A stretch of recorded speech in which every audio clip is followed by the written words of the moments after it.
It is my pleasure to introduce Sami Yassine Turki from Université de Carthage, Tunisia, who is going to talk about the regional issue in post-revolutionary Tunisia between people's aspirations, the importance of the state, and international cooperation agencies' interventions. Like this? Okay, okay. Thank you. Thank you for the introduction. I'm really pleased to be here. I would like to thank Mona for the kind invitation and all the team for the organization of this very interesting debate. So, as an urban planner, I'm mainly focused on local and urban issues. But as my country is living these days an important reform of decentralization and transformation of the instrument of planning at several levels, I'm also interested in the regional issue, and that's why I will present this first idea about the regional issue in post-revolutionary Tunisia.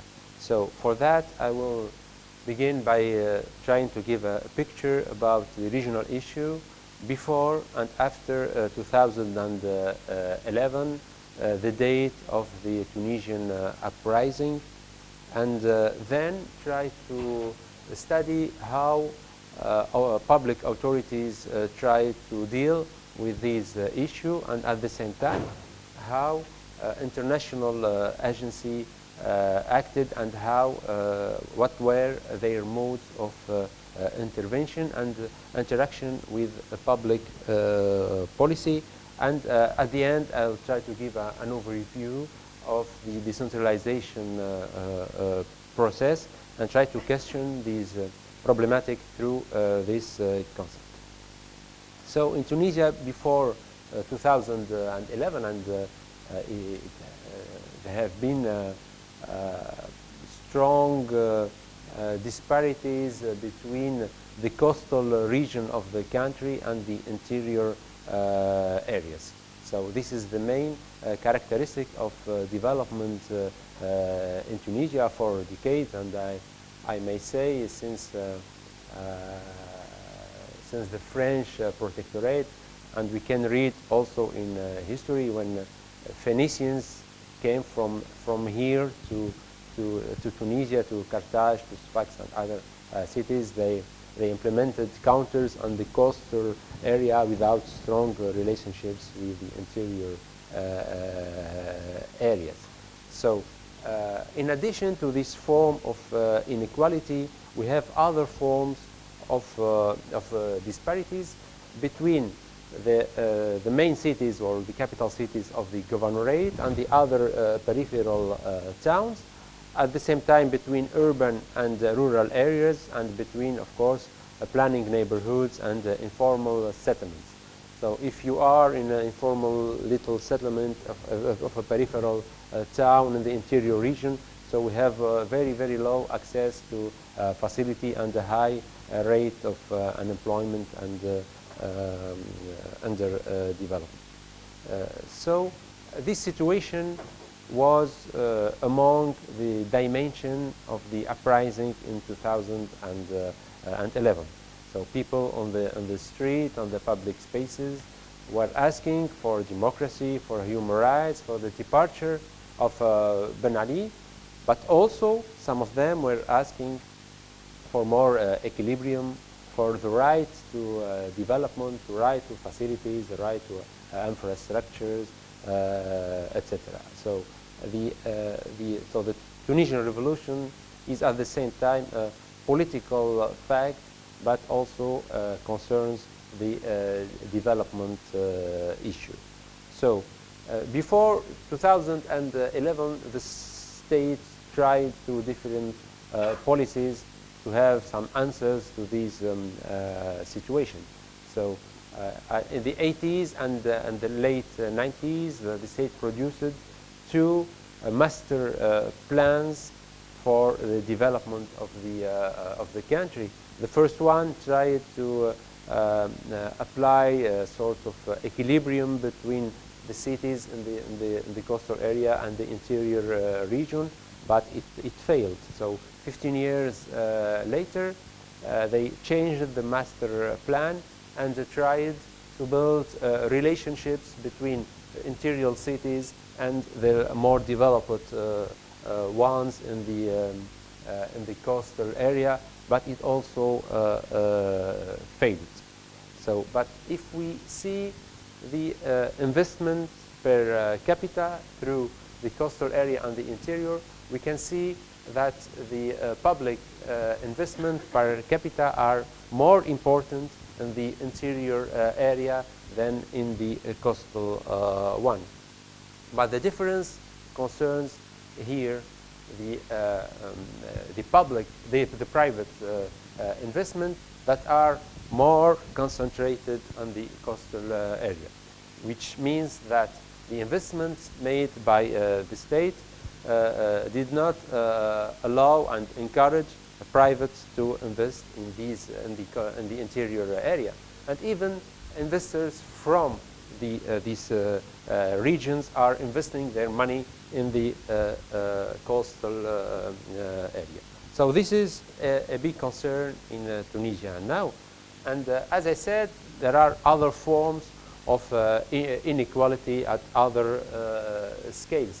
This is work done by one of our students. It is about the accessibility and the mobility in the southern suburb in Tunis. So we have a train line, and until 20 years ago, so urbanization was around the train station. But due to urban sprawl, we have more and more neighborhoods far from these stations. So the students, through a GIS system, tried to calculate the accessibility to the downtown, and he found that so through indicators based on the walking distance, waiting for the train, and the distance to the downtown, that we can have significant differences from one neighborhood to another. Some of them link it to the downtown in less than 40 minutes, but for other neighborhoods, you should wait for 2 hours to get to the downtown. And downtown is really important in the functioning of the city of Tunis. Another example here is about the differences in terms of square meters of public spaces per inhabitant. You can see that in some municipalities, this is the map of Tunis. Tunis is subdivided into 34 municipalities, but this is another story. So the older regime didn't want to have local strong authorities, so the best way to do it is to subdivide, even if all the staff are appointed by the regime. So to return to the map, so cities, when we have the national agency having some urban projects, allow through the urban regulation to produce urban spaces. But in the other cities, on the other municipalities, when we have more informal settlements, so we have a very low rate of production of public spaces. So this is the picture before the uprising. So after January 14th, the departure day of Ben Ali, the former president, so the management of regions was the first cause of several agitation at the regional and local level, since for political reasons people protested against the governors who were linked to the former regime. So after the departure at the national level, so uprising went at local and regional level. So some weeks after, the concern were not political but more focused on development. So people on the street, cutting roads, sitting, etc., not longer asking for political aspect, but for more development, more answers to their needs in terms of employment, in terms of access to services, to facilities, etc. But I must note that during the Troika period, Troika was between 2011, end of 2011 and 2 years later. So after the first election, the first free election at the end of 2013, we have a government of coalition between the Islamist party, Nahda, and two other parties. One of them is from the left wing. And during this period, Tunisia has known a high increase in the number of protests, on the number of uprising, etc. So what is said during these protests is sure about development. So they asked the government for rapid answers to their demand. But for sure, these protests were linked to political aspects, since the parties that didn't won the election in 2011 have interest in producing this kind of attitude. So here are some photos. So 7th of February 2011, so 3 weeks after the departure of Ben Ali. So the governor of Nablus. Nablus is a high developed region in Tunisia. Is one of the most touristic and agricultural areas in Tunisia. So people went and tried to.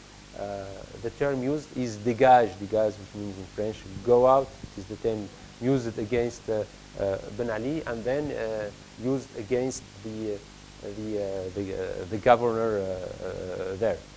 For the story at the university also, some colleagues tried also to degage the dean who was linked to the former regime, and they succeeded to do it, and they changed the noun of our university. Our university was called University of 7th of November, which was the day of the access of Ben Ali to the power in Tunisia, and now it is called the University of Carthage. So people here didn't want development, so their concern was political, no longer the presence of the former regime. But in the other cities, some weeks later, the less developed one, like Kasserine, like Sidi Bouzid, the same phenomenon, but more linked to development issues, asking for employment, asking for more facilities, more development projects, industrial zones, etc. So we have also other forms of protest, virtual protests through Facebook, of course, through petitions, through some political campaign. For example, the one called Win or Petrol, which means in Arabic, where is petroleum? And we did not have petroleum. So what was really a big concern in Tunisia, and a big problem for the government. So it was initiated through some little parties on internet, and rapidly it grew and it became so a big issue. Other forms of protest are about the sitting in public spaces.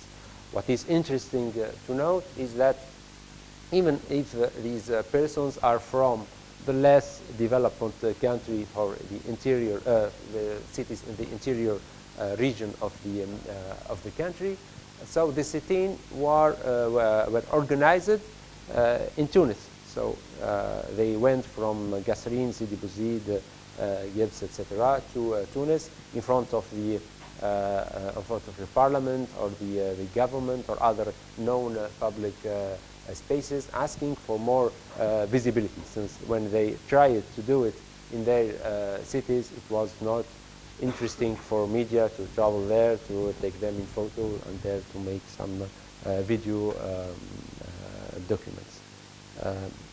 I also like this one. It is a wall built in one village in the center of Tunis. But if you look well, you will find that this is the wall was built on the railway. So you can see it here, and they are simply protesting against the train, and I think there was some accident there.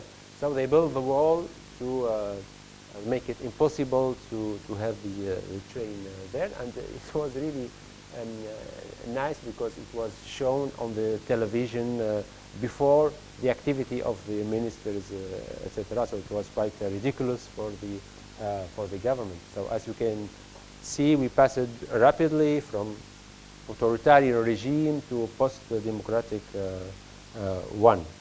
So this one also is interesting. So it's the cornerstone of faculty of medicine.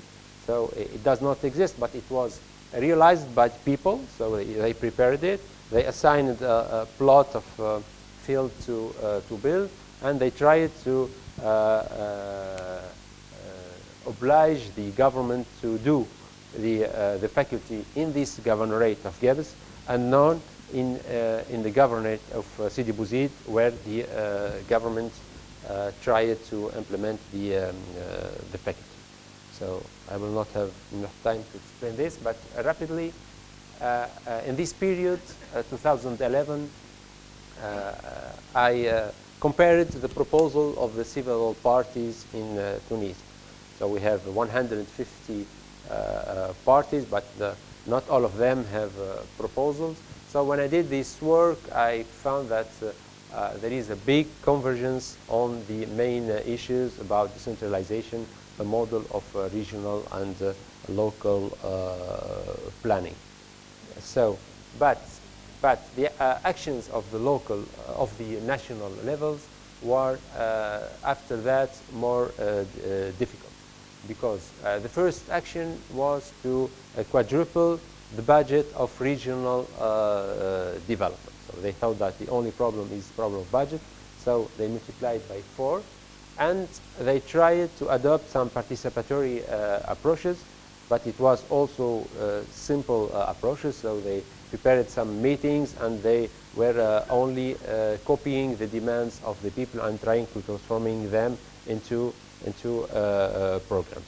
So another interesting thing to say that due to this policy here, so the Association of Tunisian Urban Planner asked the minister to review his policy, since it was really impossible to implement such a project. And 1 year after, the Ministry of Regional Planning reduced the amount of regional development, not because they read this letter, but because they discovered that the rate of realization was about 15%, because the projects were identified without real study of feasibility, or without taking into account the administrative complexity. So concerning the intervention of international agency, so the context after 2011, weak state and less control on local and regional actors. So this allowed the international agency to try to implement a program and to implement some policies, so which was not the case before. And this also encourages some international agency to access to Tunisia, which was not the case before. The Dutch one, the Danish one, for some Swedish also companies, etc. So among the programs that were implemented, the table ronde économique, so economic round table, which are regional coordination committees for public and private and civil society actors.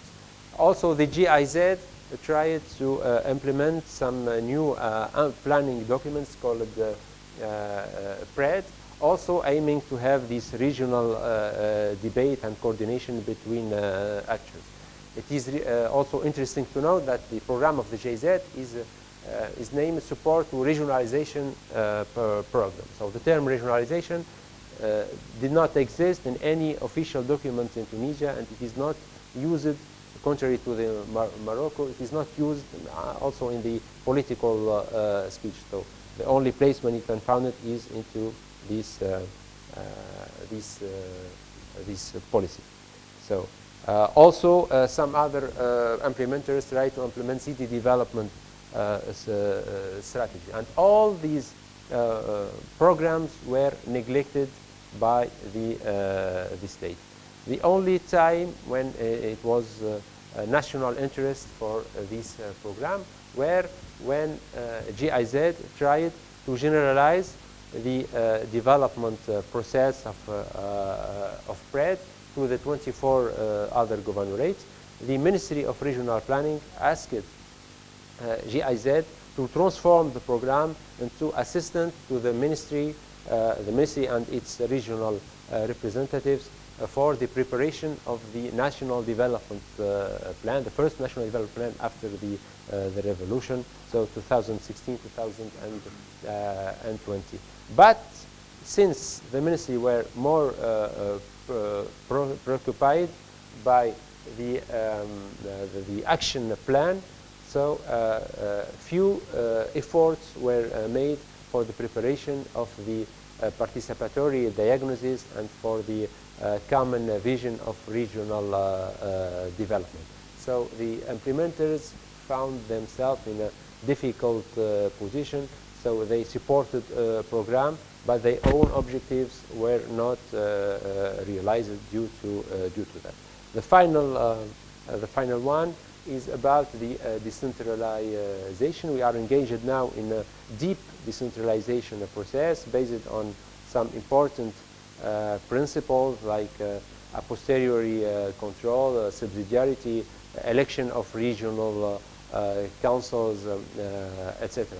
And in this context, it is sure that regional and local planning will become a decentralized prerogative. So this is what is written now in the draft law, organic law on decentralization. So the two interesting questions will be to study how the state will adapt its modes of action. I will take a rapid example. We have planned local elections for October 2016, and they will be only for municipalities. So the state decided to delay the regional election in order to wait until they finish the development plan and not to have regional actors in front of them. The second question will be about the international agency and how they will consider their future activities between the ministries that will aim to maintain their powers and the new local and regional authorities that will wish to implement and to assume their new responsibility. Thanks a lot.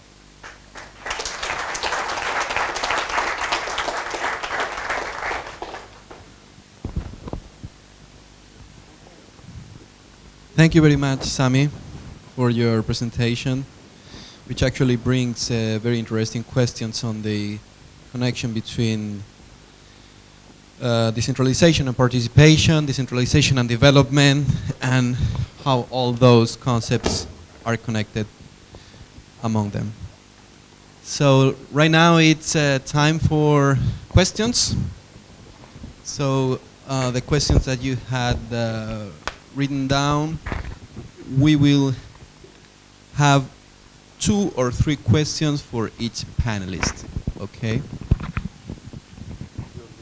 Or we can also have like general questions to be addressed to all the panel.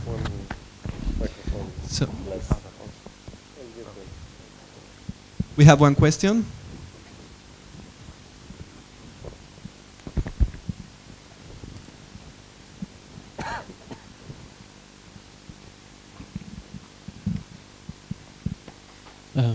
Does it work? Yeah. My question was related, I think all of your papers, but mostly the two last papers were talking about participation, implementation of these processes of local debate and so forth. So far the research that we have maybe in other societies tends to show that it's very hard to capacitate populations to participate in these things, and sometimes they may be reproducing certain forms of power. So I wanted to simply ask, do you have any information on how these participative frameworks were implemented in your respective cases, and what was the situation? Did it actually provide the populations with a form of resource to actually tackle politics?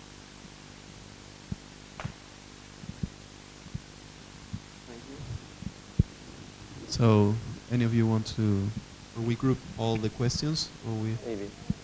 If there are more questions, we have one question over there. One here also.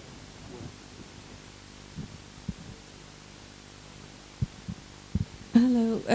Thank you for these really interesting presentations. So to say who I'm Clarissa Bencomo from the Ford Foundation.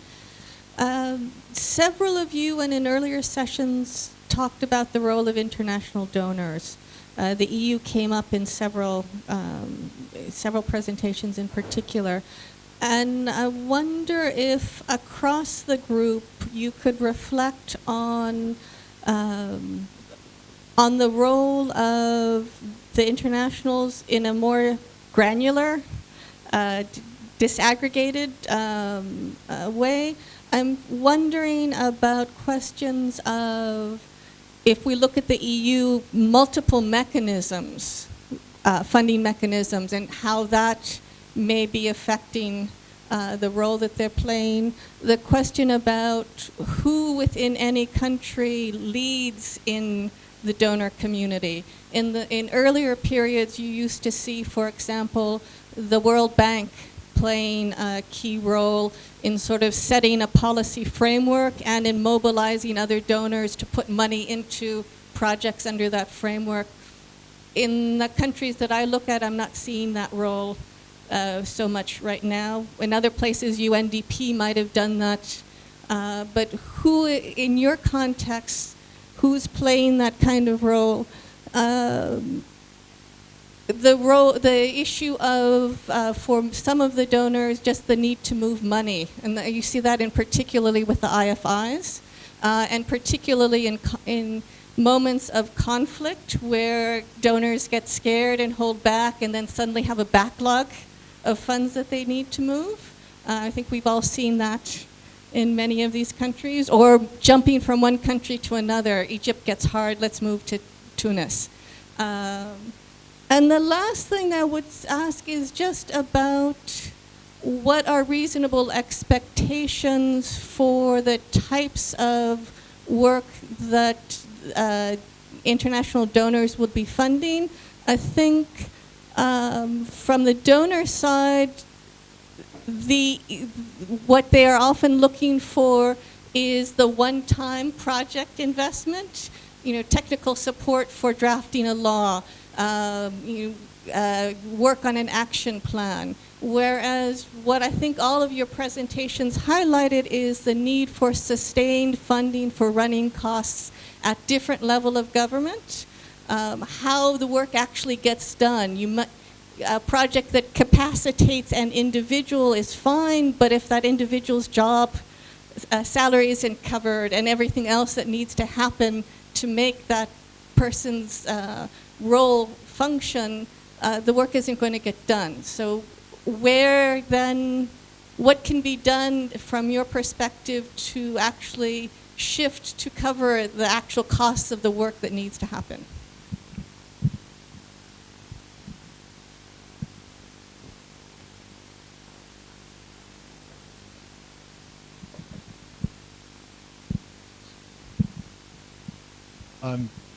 My question, I think, I enjoyed all the presentations, I should say, to begin with.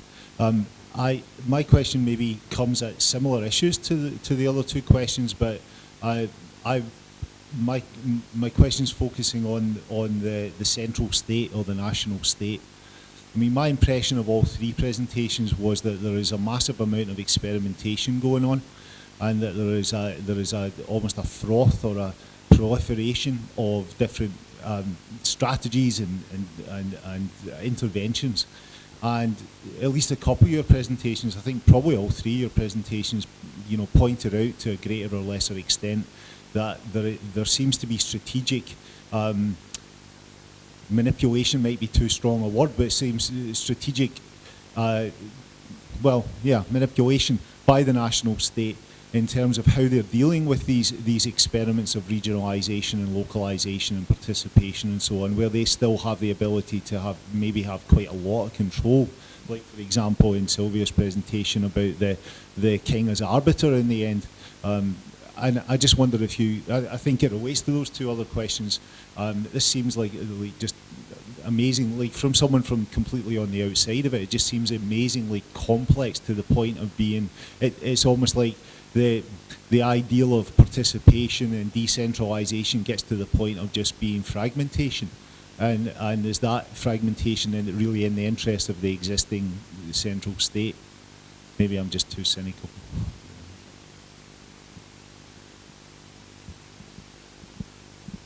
Any other question? No? Okay. So I think we can give like 5 minutes to each panelist to answer. We will begin on my right side with Professor Berg.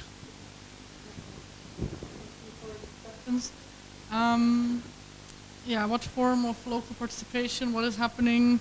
We did provide people with resources. In Morocco, we had something called the National Initiative for Human Development, which was another one of those royal initiatives which was supposed to reduce poverty, and this came after the Casablanca bombings in 2003, which originated from the slums and highlighted the problem of this linkage or perceived linkage between poverty and radicalism and terrorism. So that in that program there was also a huge emphasis on participation and participatory planning, and it came on top of the participatory planning that was established by the 2009 Municipal Charter in Morocco, which also had the 6-year planning cycle, which also was supposed to be participatory. So you had these two exercises in some communes, in some municipalities, which were benefiting from this initiative. You had these running in parallel, so there was proliferation of participatory planning. And in the end, I think what happened, basically the consultants benefited a lot because municipalities didn't have the capacity to do it themselves. And so everybody who had the money was outsourcing this. I mean, maybe the smaller rural ones were doing it, but any medium-sized, larger cities were outsourcing, and the donors came and also jumped on this opportunity. And there might have been some real participation going on, but all the documents I collected were really, they're very polished, very complex strategic documents, which I really doubt that any local elected official would ever have grasped in their complexity, because I struggle. So, and some of them were delivered in French only, I was told, and so that's of course puts a big question mark on to what extent the people participate in this. So my assessment would be more negative, but I think now after the Arab Spring there are more grassroots initiatives coming up. As I said, there's participatory budgeting from the grassroots happening in some municipalities, so that would be interesting to look at. So I think I'll leave it at that for now. On the Ford Foundation, I really appreciate your questions. They're hard ones. There's so many mechanisms, and you're asking us to disaggregate these. And I just mentioned the twinning, but of course technical assistance is another one. And the person at the EU delegation in Morocco who I interviewed, he said himself, I'm actually struggling to know my own or our policy influence, which of these mechanisms is more influential, because sometimes I'm organizing these huge roundtables and huge conferences, and I have there's very little result in the end. And then sometimes we have 1 or 2 twinning arrangements over 2 years or so, which turn out to be very influential in changing people's minds and policies. So I think there's a struggle there to really, I mean, for donors themselves to know what is their influence and which mechanisms work best. Who's leading the donor community? Yeah, it's hard to say. The World Bank also is active in Morocco, but not so much on the decentralization. They're on the petition side and on the participation side. They're focusing on that. They made a conscious choice to get, well, I think to stay out of the politics of this politically sensitive reform and how much power does the region get, and leave it to the officials. They didn't want to get into it, I think.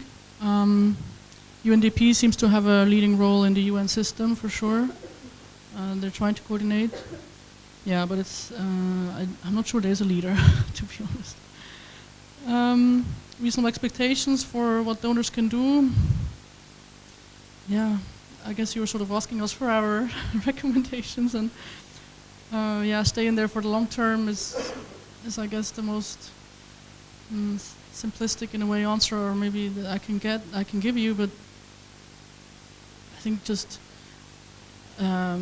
what's really important, I think, to not only focus on the elected officials. If you do capacity building, what I've seen often in other countries as well, in Uganda and elsewhere, some people, they only focus on the elected officials to train them through the political party system, or they focus only on civil servants.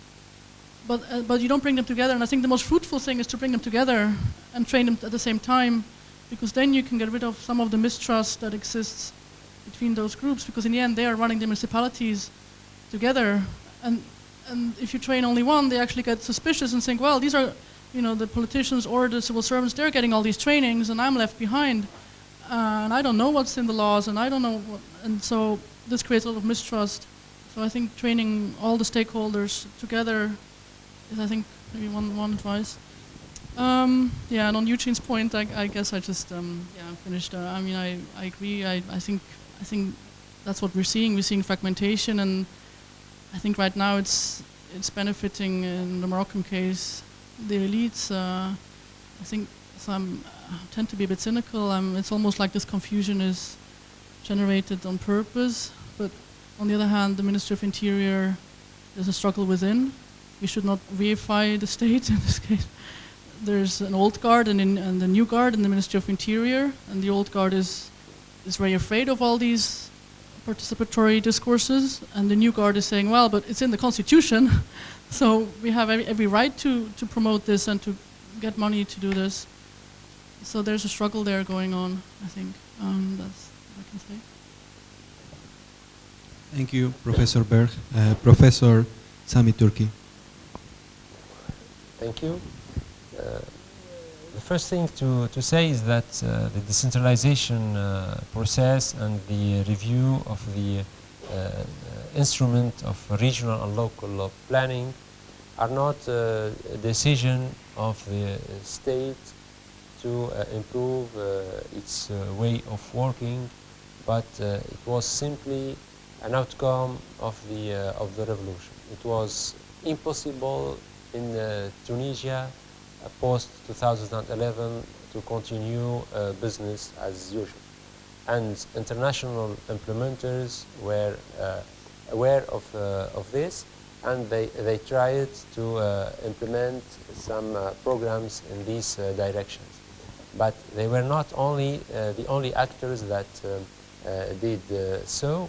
A national NGO, a national organization of civil society, also tried to realize some activities and program aiming to help and to assist the decentralization process and rebuilding the development model from a bottom-up approach. And this is important in the Tunisian case.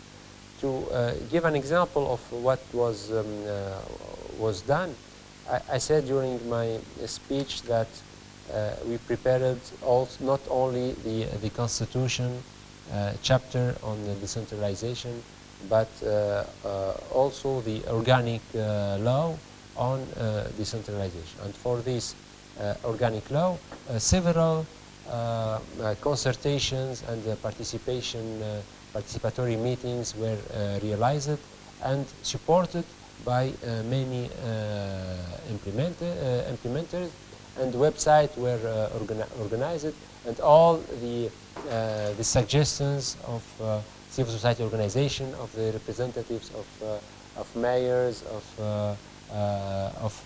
civil servants, etc., were documented and showed in this website. It was a way to push the government to adopt the point of view of civil society and of local authorities. So who is leading? It depends on the decentralization process. The lead is not with one implementer, but is with the Ministry of Interior, who is really engaged in the decentralization process more than the other ministries. In Tunisia, we have a political situation with different parties, and the position of parties with this issue can be different. So that's why we have different position into the government itself. I said that for the regional, the Ministry of Regional Planning is not really engaged in a reform of transforming the policy of regional development.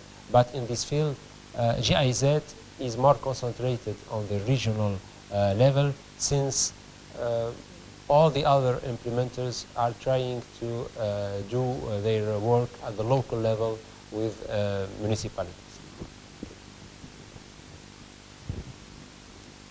Thank you very much. Professor Turki, Professor Hareb, and Ms. Yara Najem. Thank you. Thank you for the questions. I think I'll start with the questions about donors and how can they be disaggregated. I think Yara's work showed in her graph that the way we chose to do that is to focus on those who do urban planning. So there was no way for us to cover all the work of international donors. And by taking that slant, automatically we have a much smaller group, because we were interested not even in those doing economic development, but really planning. And even then, that was, we brought in people who do strategic planning, although it's not spatial in our account. And this is how EU emerged as a leading donor, and we worked with the EU, and the EU had the most sustainability, I would say, in terms of time. So I would say on a research level, there's a lot of work that needs to be done to understand better across sectors how donors work, and what's the logic, and what can we learn over a period of time, and then we can answer, I think, your question. But I think there are researchers don't work on this. There are very few researchers who are working on this, and this is one of the aims of city debates, is also to encourage people to do more research on who are the donors, what are they doing, in which sectors, how do they impact that particular policy sector, etc.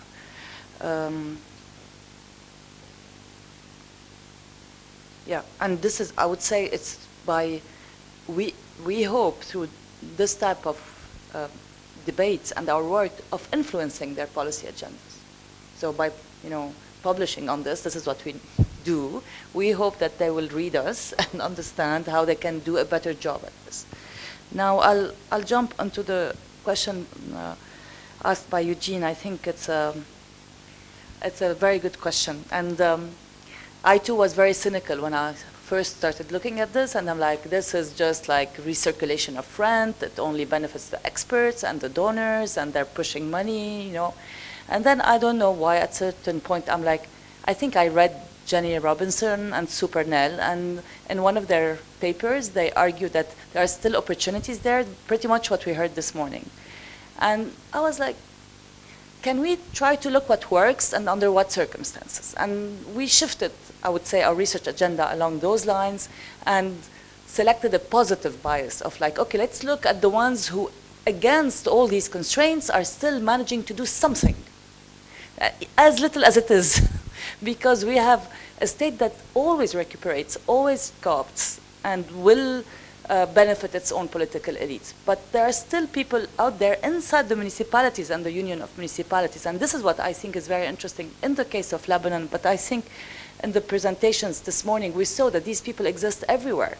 They're using municipalities and unions of municipalities to try to push a certain developmental planning agenda to do something better for people there. So I'm following them. That I would say was my methodological take. Let's follow them and understand. And interestingly, and it goes back to your question about the state, we found that they have allies inside the state. So we need to also disaggregate the state to really understand how these people are able to operate. And for instance, this afternoon in the roundtable, in the Council of Development and Reconstruction, there are people who are real developmentalists, who have been there for a while, and who are trying to push a certain developmental planning agenda. They managed in 2009, after 5 years of negotiations, of issuing the Schéma Directeur that Yara mentioned. And now with the Adel Nord, they managed to push it a bit further and operationalize the regional planning agenda, thanks to also the work of UN Habitat with people like experts like Leon and Musbah, who were trying to push in their head, and Tariq Asayran, who will tell us this further, tell them that you need to do something on the regional level. It's not working with us to only work on the local level. So this is interesting. These networks of actors that come together around a certain opportunity that is presented to us by a donor. And I think I learned a lot from what Susan was saying today in terms of these innovations, what she calls innovation. For me, I look at this very much as innovation, as something new happening that we can learn from and build on as policymakers, as activists, and hopefully as people who want to try to use the donor's agenda in a way to push forth something. So I'm trying not to be a cynic all the time. That's my contribution at this stage in my career. Let's see to what extent I will succeed. You want to add something? Okay, Muna, thank you very much for those last remarks that I think that really can summarize or synthesize the main idea of this panel, in the sense that we don't know that whether regionalization is a policy panacea, but we know that under certain circumstances, regionalization can bring about changes in public policies that ultimately will bring about positive changes for society. So thank you very much. Thank you all for coming, and see you in the next session. Bye.